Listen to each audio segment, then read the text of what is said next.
Depreciation provision and reserves मूल्यह्रास आयोजन एवं संचय के 9वें भाग में आपका पुनः स्वागत है।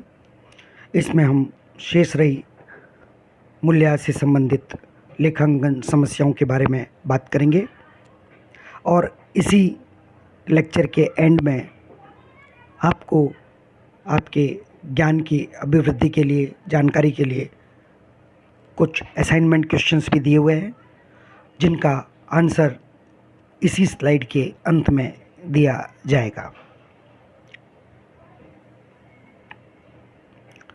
Special accounting problems relating to depreciation, मूल्यह्रास से संबंधित विशिष्ट लेखांकन समस्याएं। Provision for repairs and renewals, मरम्मत तथा नवीनीकरण हेतु प्रावधान। Expenditure incurred for repairs, renewal and maintenance on plant and machinery may vary over the years during the working life. Thus, for equalizing the charge of repairs and renewals, sometimes a provision for repairs and renewal account is opened. Total of such expenses that may be incurred over the working life of is estimated beforehand. Average of this expenditure is debited to P&L account and credited to provision for repairs and renewal account, irrespective of the actual expenditure incurred. Every year, provision for repairs and renewals account is debited and repairs account is credited for actual expenditure incurred.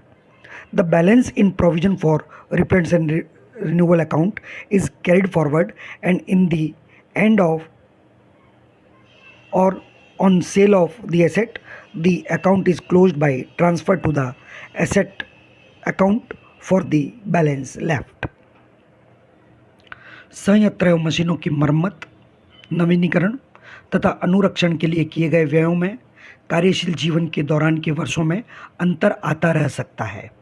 अतः मरम्मत तथा नवीनीकरण के charge को समान करने हेतु मरम्मत तथा नवीनीकरण प्रावधान खाता खोला जाता है। ऐसे व्ययों का योग जो कार्यशील जीवन के दौरान खर्च हो सके पहले ही आंक लिया जाता है। इस व्यय का औसत लाभ हानि खाते में डेबिट किया जाता है तथा मरम्मत एवं नवीनीकरण प्रावधान खाते में क्रेडिट किया जाता है, वास्तविक हुए व्ययों की अनदेखी करके। मरम्मत एवं नवीनीकरण खाते को डेबिट तथा मरम्मत खाते को वास्तविक व्ययों से क्रेडिट करते हैं। मरम्मत एवं नवीनीकरण प्रावधान खाते का शेष आगे ले जाया जाता है तथा अंत में संपत्ति के विक्रय पर संपत्ति खाते में बचे शेष हेतु अंतरित करके बंद कर दिया जाता है।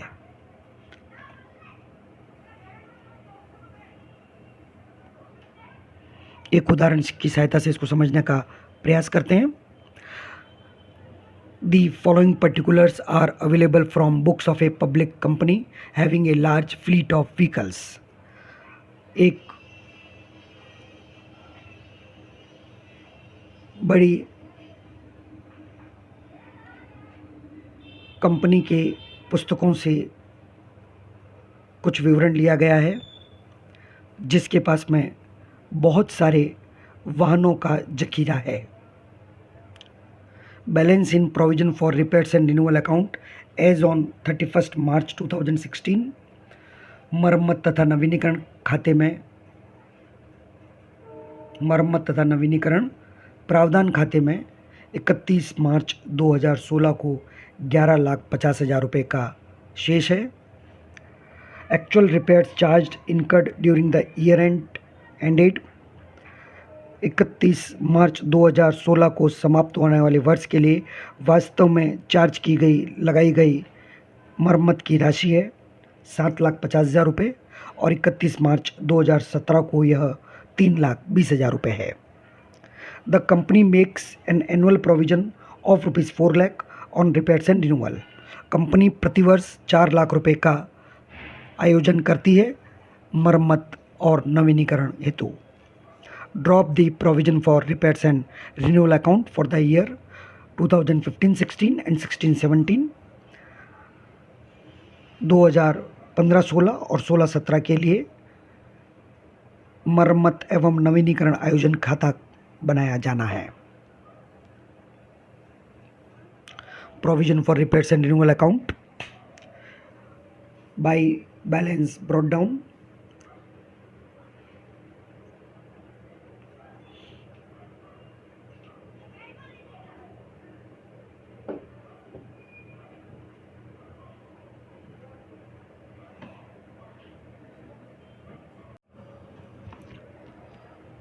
यह हमने provision for repairs and renewals account बनाया है, क्योंकि 2015-16 और 16-17 का अकाउंट बनाने के लिए हमको कहा गया है। 2015 का ओपनिंग बैलेंस हमको नहीं दिया गया है। 31 मार्च 2016 का अंतिम शेष दिया गया है, तो हम 2015 का प्रारंभिक शेष खाते में पता लगा लेंगे।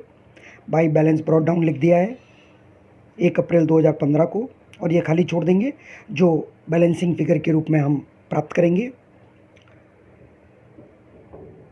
31 मार्च 2016 को 7.5 लाख रुपए की जो वास्तविक रिपेयर्स हुई है वो रिकॉर्ड कर ली जाएगी टू रिपेयर्स अकाउंट।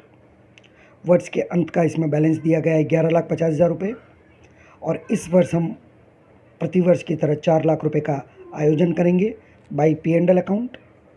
इस प्रकार हम देखते हैं कि इस खाते का प्रारंभिक शेष आ गया है 15 लाख रुपए। विद्यार्थियों, यह बात ध्यान रखने की है कि परीक्षक एग्ज़ाम में हमें कई प्रकार से प्रश्न पूछ सकता है, जैसा कि इस प्रश्न में अगर आपने गलती से इस खाते को 11,50,000 रुपये का ओपनिंग बैलेंस मानकर प्रश्न को हल कर दिया होता तो पूरा प्रश्न गलत हो जाता। यह 11,50,000 रुपये 31 मार्च 2016 का है, यानी 2015-16 के अंत का बैलेंस है। अब आइए 16-17 का प्रारंभिक बैलेंस जो हमारे पास में है 11,50,000 रुपये। फिर हमको इस वर्ष का इस वर्ष का मरम्मत का व्यय 3,20,000 रुपये चार्ज करना है टू रिपेयर्स अकाउंट। हर वर्ष की तरह 4 लाख रुपये का प्रोविज़न बनाना है बाई P&L अकाउंट। और 16-17 के अंत में हमारे पास में मरम्मत एवं नवीनीकरण खाते का आयोजन खाते का शेष बच जाएगा 12,30,000 रुपये।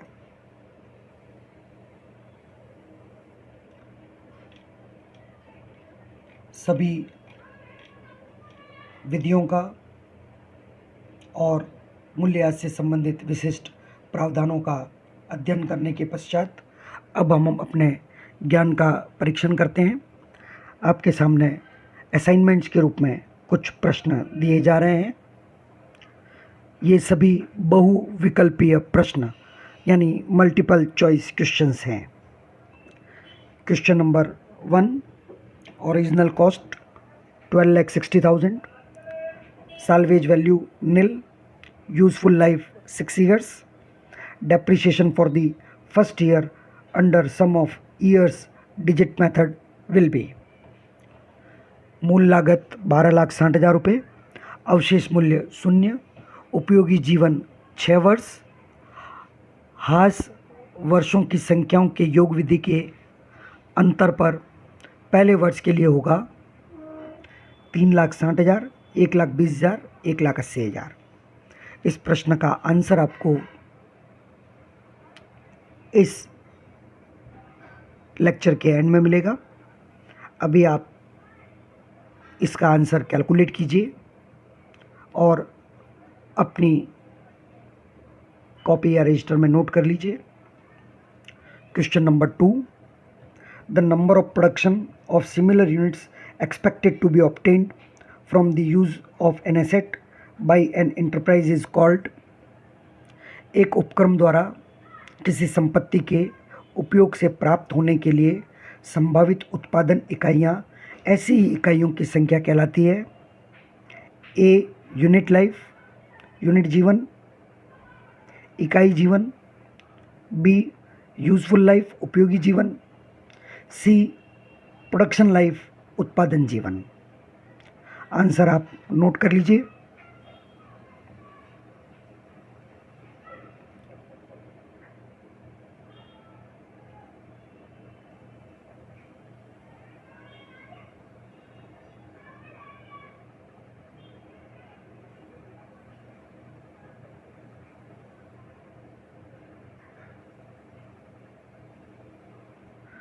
क्वेश्चन नंबर 3, एक if a concern proposes to discontinue its business from March 2015 and decides to dispose of all its plants within a period of 4 months, the balance sheet as on March 31st, 2015 should indicate the plants at their एक उपक्रम जो मार्च 2015 से अपने व्यवसाय को बंद करना चाहती है तथा 4 माह की अवधि के भीतर अपनी सभी संपत्तियों को निपटाना चाहती है, तो 31 मार्च 2015 को चिट्ठे में संपत्तियां उनके किस मूल्य पर दिखाई जानी चाहिए? ए. हिस्टोरिकल कॉस्ट, ऐतिहासिक लागत। बी. नेट रियलाइजेबल वैल्यू, शुद्ध वसूली योग्य मूल्य। सी. कॉस्ट लेस डेप्रिसिएशन, लागत जिसमें से हास घटाई जाए।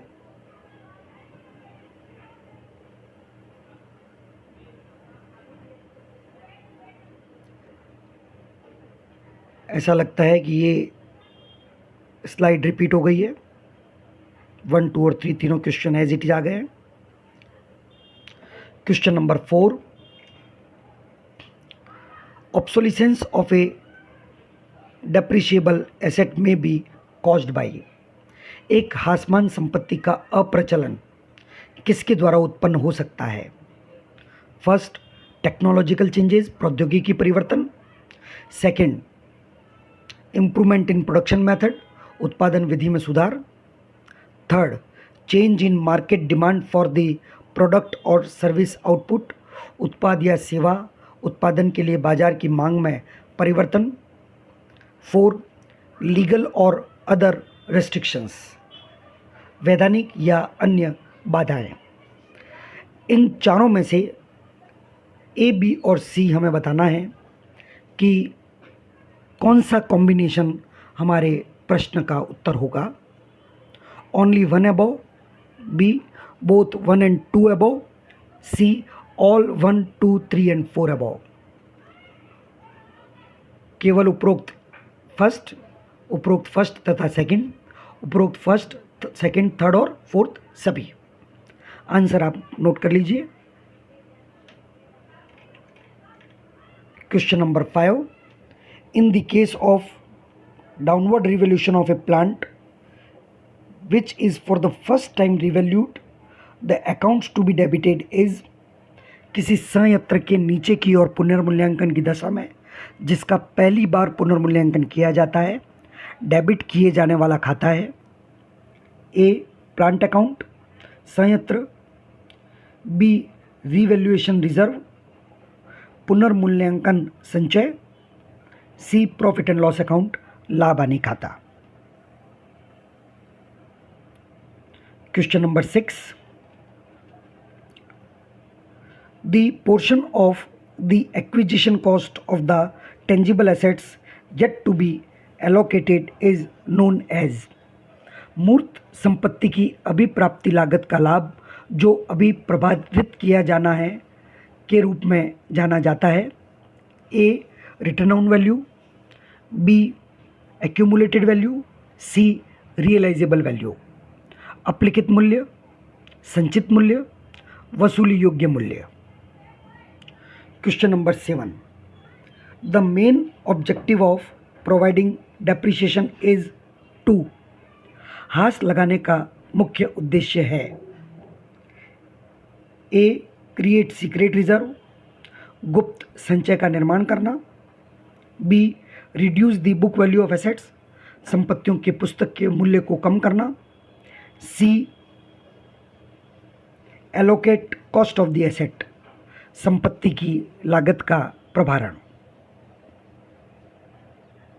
Question number 8, original cost of a machine was ₹25,20,000, salvage value was 1,20,000, useful life was 6 years, annual depreciation under straight line method is। Machine की मूल लागत थी 25,20,000 रुपये, अवशेष मूल्य 1,20,000 रुपये, संपत्ति का उपयोगी जीवन काल 6 वर्ष, सरल रेखा विधि से मूल्यह्रास होगा 4,20,000, 4 लाख एंड 3 lakhs, 4,20,000, 4 लाख और 3 lakh. Question number 9, the cost of a machine is ₹20 lakh, 2 years later the book value is ₹10 lakh, the straight line percentage depreciation is. किसी मशीन की लागत 20 लाख रुपए है, 2 वर्ष बाद इसका पुस्तकीय मूल्य 10 लाख रुपए है, सरल रेखा विधि से प्रतिशत ह्रास है ए 50%, 50%, बी 33 1/3%, 33 यानी 33 से ये बढ़ा 3%, एंड सी 25%, 25%।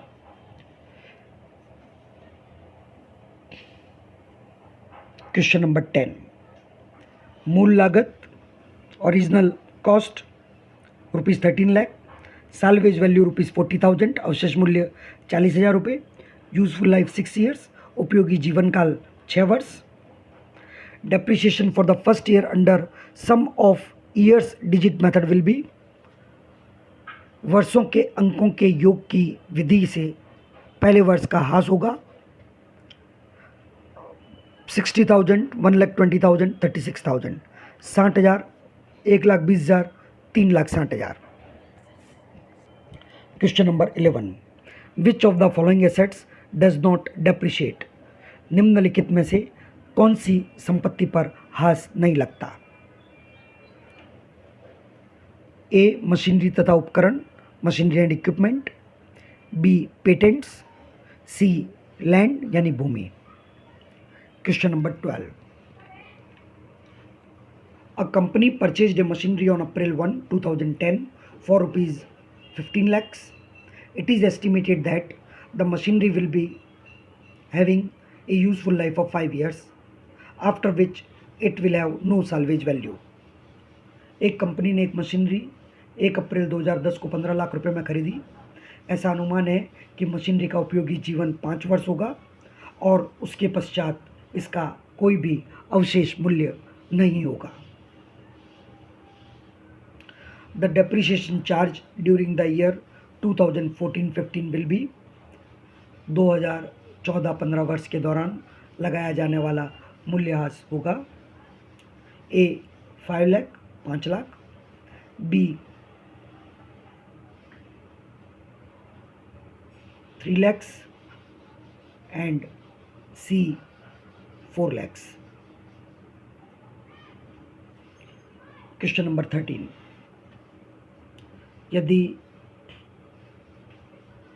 उपकरण खाते का डेबिट शेष है 22,50,000 रुपये तथा संचित ह्रास खाते का शेष है 14 लाख रुपये, उपकरण का पुस्तकीय मूल्य है, if the equipment account has a balance of ₹22,50,000 and accumulated depreciation account has a balance of ₹14 lakh, the book value of the equipment is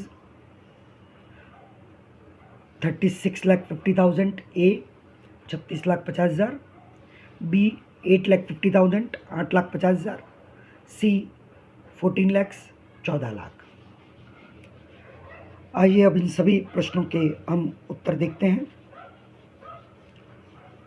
ये आपको उत्तर दिए गए हैं, आप चाहें तो इनका स्क्रीनशॉट लेके रख सकते हैं अपने पास में, ताकि स्लाइड को वापस देखने पर और प्रश्नों को देखने पर अगर किसी प्रकार की कोई समस्या आए तो हम उस पर डिस्कशन कर सकें। क्वेश्चन नंबर 12 का यहाँ पर दिया गया आंसर गलत है। इसका आंसर बी होगा, क्वेश्चन नंबर 12।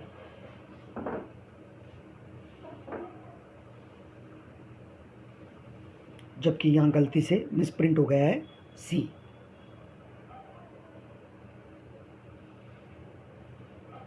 ₹15 लाख में जब हम 5 को डिवाइड करेंगे तो स्ट्रेट लाइन मेथड से प्रति वर्ष मूल्यह्रास आएगा 3 लाख रुपए, जो 10-11 में भी वही होगा, 12-13 में भी वही होगा, 14-15 में भी वही होगा, यानी पूरे जीवन काल में यह समान रहेगा। तो यह मिसप्रिंट हो गया है, इसे सी के स्थान पर आप भी पढ़ें। धन्यवाद।